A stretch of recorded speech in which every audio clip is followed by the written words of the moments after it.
credibility and a reputation and saying one thing and not the other. Anyways, so much to unpack in what you said, and I do want to dive deeper. But for where do you want to a go? note, we're gonna take it there. You'll see.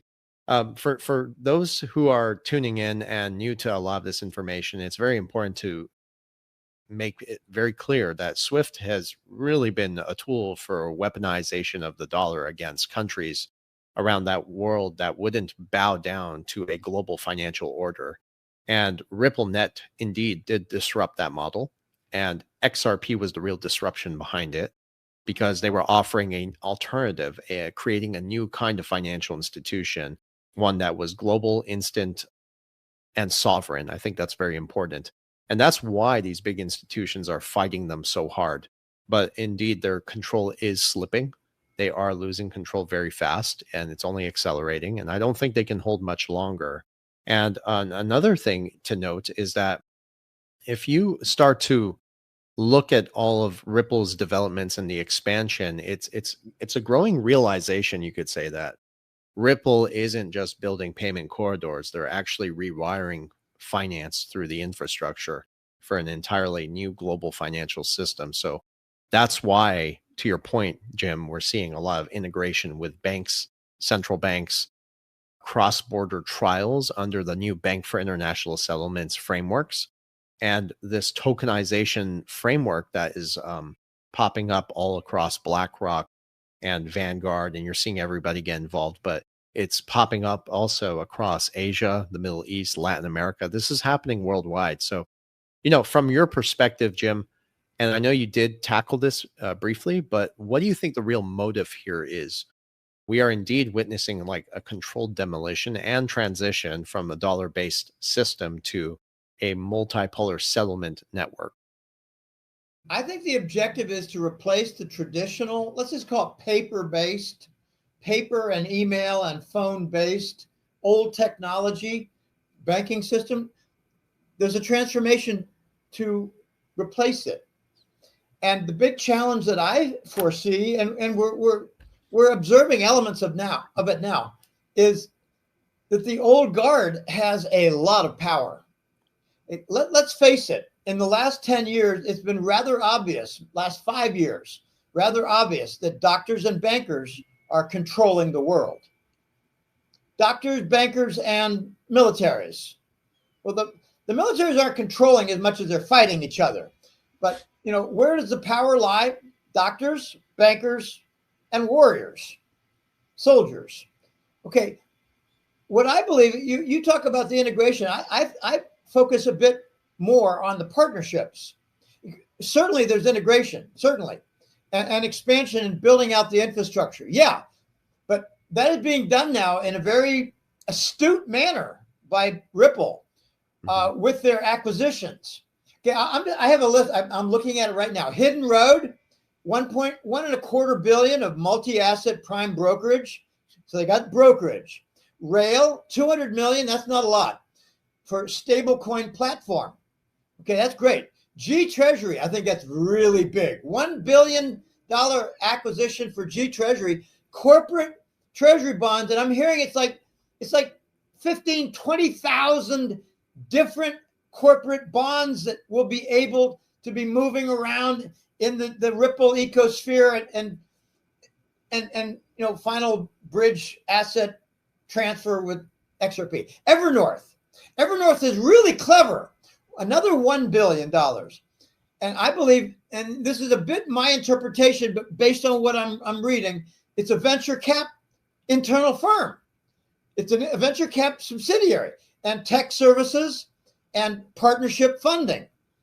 Then there's Trident, $500 million, treasury reserve management for corporations. Then you got a bunch of little ones, and I honestly hadn't heard of any except SBI Holdings out of Japan.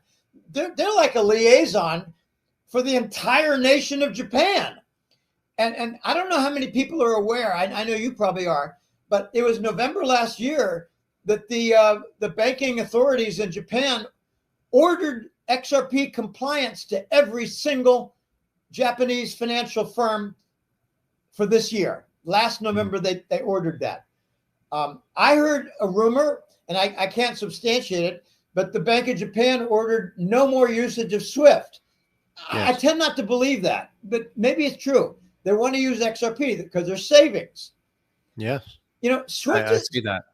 Swift is going to be relegated to like a secretary that handles all the data and memos.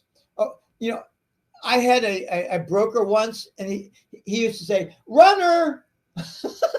Well, can I add something to? I want to compliment what you're saying because you have been doing a lot of research into this. I'm excited to hear your insights. But one of the other pieces that a lot of people haven't connected yet, this is something Jake Claver has openly talked about, is the reverse carry trade. And, for just some context, Japan has publicly been working with Ripple for many years. Japanese banks already have publicly committed to using XRP by 2025. Here we are. I think it's happening gradually and effectively. But they have been preparing for this very scenario because systemic stress is hitting global liquidity markets, and that's tying us back into the dollar. But as more money is going to flow back into Japan and the credit markets are going to come under more pressure, this is when you're going to have this necessity, this need for some sort of neutral instant settlement system that's outside of the dollar or even the yen. That becomes unavoidable. And that's exactly how XRP can play a critical role in Japanese banking infrastructure as a bridge asset for on-demand liquidity. So it's very interesting to see how all of this is really accelerating, to your point. Let me make a third point. Okay, I came with my notes. These are major points in my opinion. And, I can get to the Japanese yen carry trade in a bit because that's huge, and I've been talking about that for 5 years. Okay, let me go back a little walk back in the 1980s when I'm not sure. I don't think you were alive. No. Okay, I finished my doctorate in 1980, and I got a job at Digital Equipment Corporation. Mm-hmm. And 4 years later, I left the quality control area of that business. And we were number 2 at the time. I'm a Decky. I will be a Decky for as long as I live. Digital Equipment Corporation, DEC, DEC. It was IBM number 1, DEC number 2, Hewlett Packard number 3. When I got to the marketing research job, I changed jobs because I had a really, really crappy manager in my quality control work. That was 4 years. It wasn't wasted, but it was interfered with and not properly rewarded. So I took a raise. I took a promotion, and I went into a marketing research group. The first thing they had me do was work on a marketing research survey, big survey, 50,000 in the United States and Europe and England. And what was the focus? Unix. Now, you probably know what Unix is. You've probably heard of C and C++ and C++. Well, no. Okay. There are programming languages in Unix. Okay. C++. And now you got a raft of other programming languages like Python is very popular. And there are a few others that I'm not very familiar with because I predate the Unix. I was in graduate school in the 1970s. Unix came about around 1982, 3, 4. It was from AT&T. All right, why do I bring this up?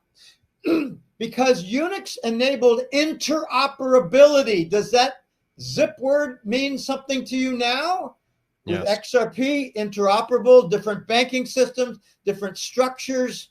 Basically one settlement language. One settlement language and one originating language. Two different incompatible languages. That's why they call XRP the bridge asset. Well, why was Unix big at the time?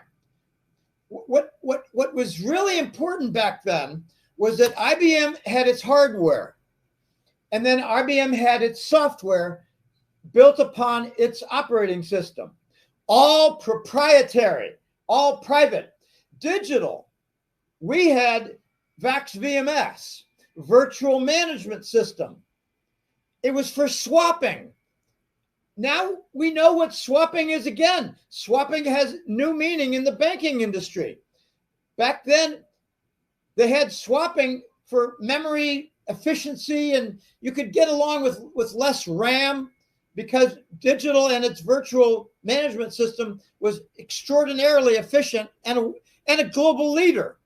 Okay, so if you had a bunch of software and you had 10 years invested in it at IBM, and then suddenly you're working with a new hardware system like Hewlett Packard or Honeywell or Burroughs or Digital Deck, can you move that software over? No, you could not. No, you could not. It was not interoperable. Unix was interoperable. They used to say hardware independent. And we thought, holy shit, we're going to lose our software business. And we did. And we did. So the competition pretty much killed you with the tech. They killed us with the tech to make the interoperable. Now, Right. what we've got now is that XRP is interoperable.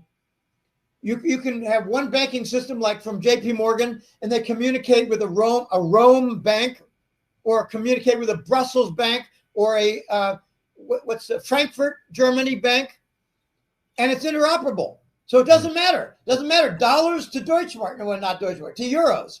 Dollars to yen in Japan. Okay, we've got a huge advantage with XRP being a leader in the interoperability.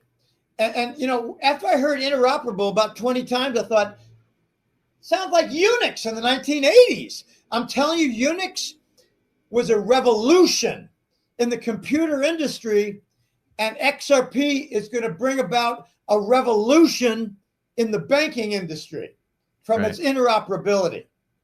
Yes. And that, you know, to your point also, that's what's so interesting about these discussions. Like, a lot of people think we are indeed heading towards like some sort of digital chaos, but what we're actually watching is a controlled consolidation. And through these features, like interoperability is an example, but ultimately this does leave XRP with only one option. It basically means it's becoming that settlement layer that will underpin not only fiat, but digital currencies, stable coins, etc., tokenized commodities, bonds, and even carbon credits now. And when people start to ask, you know, the question about market cap, and I dismiss market cap really. I don't think it's not something that, it's a really stupid one. Yes. Or even price range, you know, you have to understand, like, what are we truly looking at to handle the magnitude of all of this, right? And that's when we start having those discussions about a very high XRP price. Let me quote, pardon me, let me quote Jake Claver. He said, I'm tired of all these market cap limitation arguments. What exactly is the market cap for email? Yeah, it's silly. What a great question. Well, what if you had to buy some tokens in order to use your email? What's the email token going to be worth? What was it worth in 1980? What would it be worth 10 years later? Another 10 years later, another 10 years later. Would it not be worth hundreds of trillions of dollars? Yes. Yeah, but in XRP, it's a bit different. And I totally agree with that and the sentiment behind it. But when a lot of listeners, they start to look at XRP, first of all, they treat it as a token. They don't realize it's been mixed in with a lot of the nonsense out there. But in XRP, liquidity is not necessarily about how many tokens actually exist in the circulating supply. It's about how much value can actually move through the system overall in each XRP itself. And that kind of ties us into the discussion we'll get into here in a moment. But the higher the price is of XRP, the more greater its liquidity efficiency is. And that means fewer and fewer tokens are going to be required to settle larger and larger transactions. And I did write an interesting article about this on X. It's getting a lot of coverage, and I really appreciate that from the rest of the community. But I gave an example in there that if you're trying to settle, for instance, worth $1 billion of a cross-border settlement, and if you had at $1 per XRP, that transaction would require 1 billion XRP. But if you had a $10,000 XRP, just to give an example, per XRP, that means it would require just 100,000 XRP. So you're significantly having fewer and fewer tokens moving across that network because there's less slippage. there's lower volatility, there's Friction, faster finality. Exactly. less friction.